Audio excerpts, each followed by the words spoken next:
Going to next question. Lumber is a significant natural resource. ये question आपकी NCERT में भी है. एनसीईआरटी में क्वेश्चन नंबर 19 है, एक्सरसाइज 5.3. ठीक है, सेम वही क्वेश्चन है, उसमें और एडिशनल क्वेश्चंस बना के केस स्टडी का बना दिया है. Lumber is a significant natural resource that contributes jobs to the US economy. Lumber companies source their raw materials from privately managed or government leased forests in order to produce tree wood into usable lumber. This raw material is transported to lumber mills where it is cut to different sizes. Lumber is primarily used by construction industry, though it can also be used to produce furniture, paper and pulp and composites such as plywood. तो case study में कई बार starting का statement आप छोड़ सकते हैं, क्योंकि उसमें कुछ भी ऐसा नहीं है अभी तक का जो स्टेटमेंट है. जहाँ पे भी फिगर्स चालू होते हैं वहाँ से पढ़ना चालू करो. ऐसा हमेशा ज़रूरी नहीं है, कभी कभी पूरा पढ़ना पड़ता है. A lumber company stacks 200 logs in the following manner. तो 200 logs है आपके पास.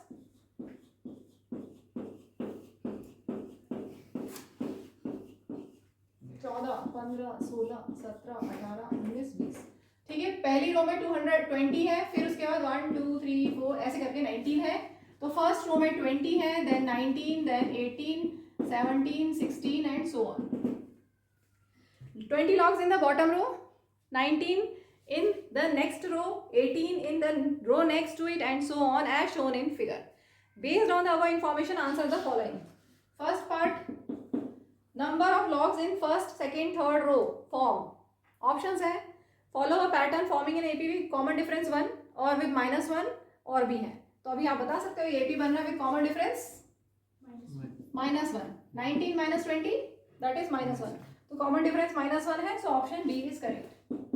Next part, the number of rows in which 200 logs are stacked.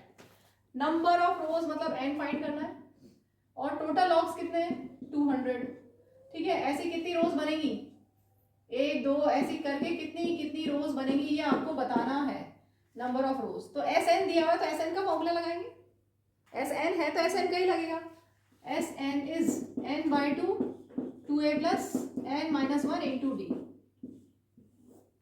Sn is 200 is n by 2, यहाँ का दिख रहा है, कॉर्नर का दिख रहा है.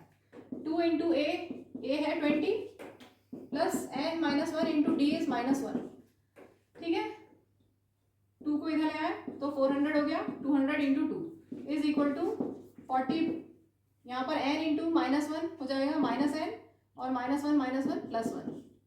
So 400 equal to n into 41 minus n. 400 equal to 41n minus n square. Side change करते हैं ये पूरे टर्म की. n स्क्वायर प्लस में -41n प्लस 400 इक्वल टू 0. तो इक्वेशन आपकी आई n square minus 41n plus 400 equal to 0.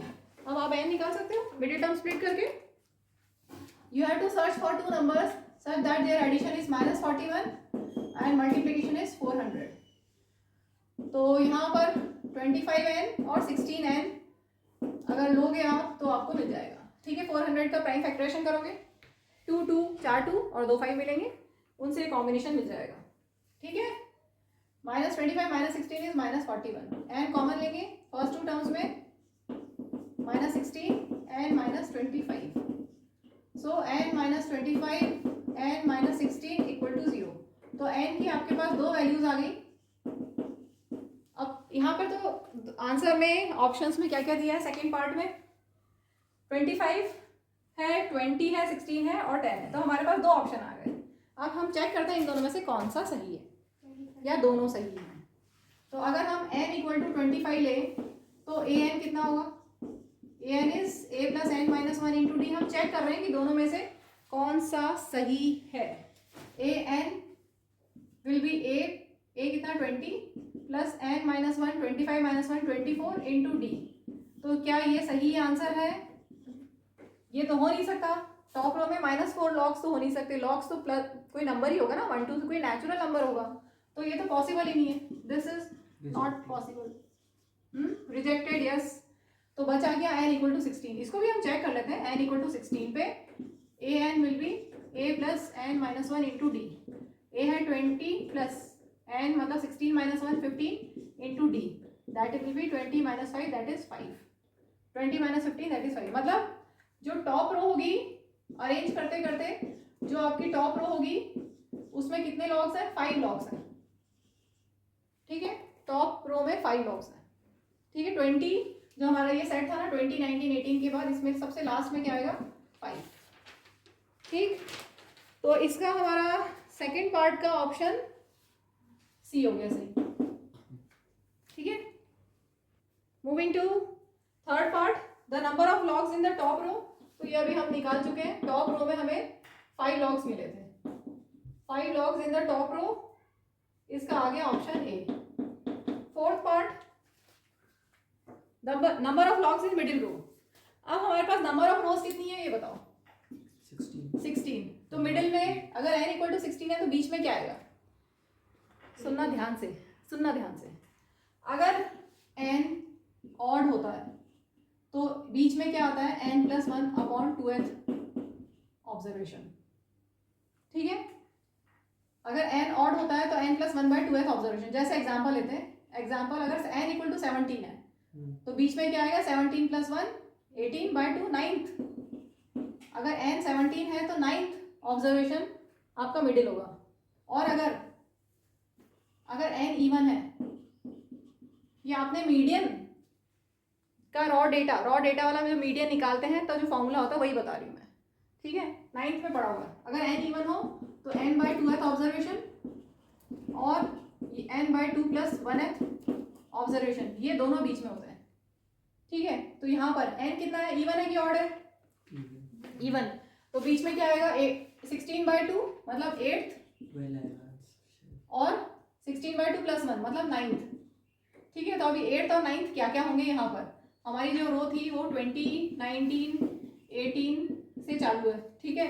तो A8 और A9 हमें चाहिए। चाहो तो ऐसे लिख के देख लो, बड़े नंबर तो है नहीं, ऐसे ही लिख लो। 16, 15, 14, 13, 12 and so on.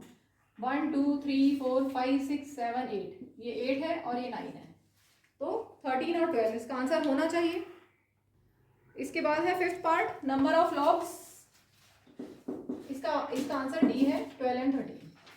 Number of logs in top two rows. Top two rows में एकदम टॉप रो में 5 था, उससे पहले 6 होगा, तो नंबर कितने हो गए? 5 प्लस 6 11।